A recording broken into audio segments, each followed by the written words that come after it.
ગુજરાતમાં જે પ્રકારનો પ્રચાર થઈ રહ્યો છે, આખા દેશમાં જ્યાં જાઓ ત્યાં લોકો એમ વાતો કરે કે ગુજરાતનો બહુ વિકાસ થઈ ગયો, ખૂબ વિકાસ થયો છે. અને કોંગ્રેસે શું કર્યું છે?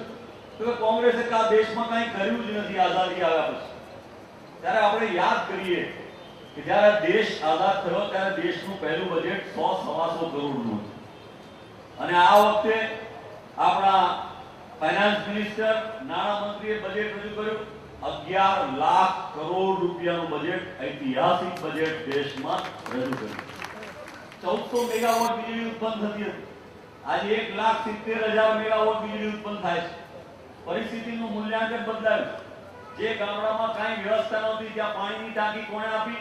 તો કે કોંગ્રેસે આપી. શાળાનું મકાન કોણે આપ્યું? તો કે કોંગ્રેસે આપ્યું. રસ્તાઓ કોણે આપ્યા? તો કે કોંગ્રેસે આપ્યા. દવાખાના કોણે આપ્યા? તો કે કોંગ્રેસે આપ્યા. પંચાયત ઘર કોણે બનાવ્યું? તો કોંગ્રેસે બનાવ્યું. કોંગ્રેસે આ દેશના લોકોને એમની મિલકતો ઊભી કરીને આપી. અને એની સામે જ્યારે જ્યારે ભારતીય જનતા પાર્ટીનું શાસન થયું, જેમ અહીંયા દાખલોનો ઉલ્લેખ થયો, ચાહે સાણંદમાં આપેલી નેનોની જમીન હોય યા કચ્છમાં આપેલી વેંકટ નાયડુની કંપનીની પેઢીને આપેલી જમીન હોય, એવી લાખો એકર જમીન એ કોને આપવામાં આવી? ત્યાં ગુજરાતની પ્રજાની સંપત્તિને લૂંટીને એ પ્રજાને બદલે ખાનગી.